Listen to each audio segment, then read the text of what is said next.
A developer just ran Kimi K3 next to Claude on his actual daily coding work for a week. Same tasks, same quality, nearly identical token counts to get there. He expected the open model to be sloppier. It wasn't.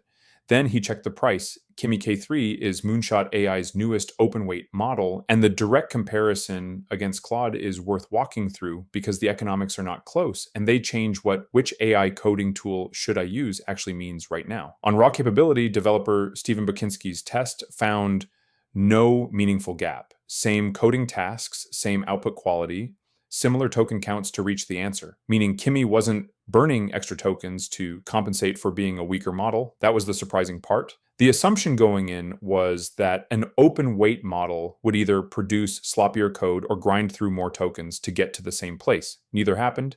Here's where it actually diverges. Kimi K3's API prices at $3 per million input tokens and $15 per million output tokens.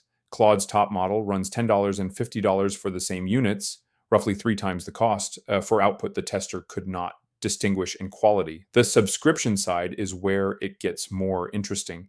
Kimi's paid plans start at $19 a month, and the $39 coding tier is, in this tester's words, more generous than anything Claude sells anywhere near that price point. Claude's plans are metered tightly enough that a full day of real agent work can burn through the monthly allowance before lunch.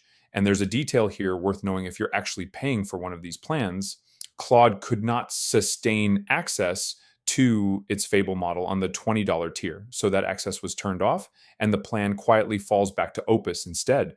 If the flagship model on your plan can get switched off because the unit economics don't support it at that price, the plan was never really selling you the flagship model to begin with.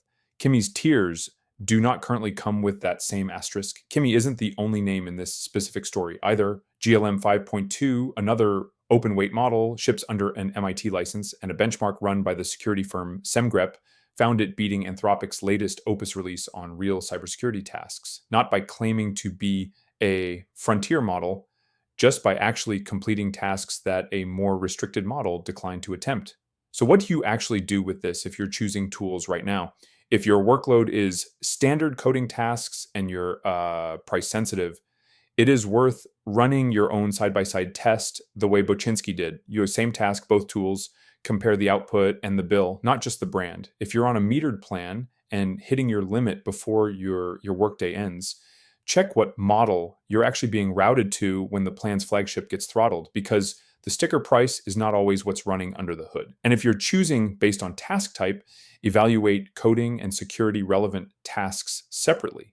The Semgrep benchmark gap on cyber tasks specifically is a different signal than a general coding quality comparison. None of this means you should switch tools reflexively. It means the price to quality gap between the frontier labs and the fastest moving open weight models has gotten small enough that it is worth actually checking for your own workload, not assuming the more expensive option is automatically the better one.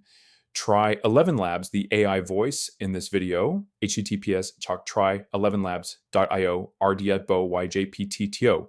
This video contains affiliate links.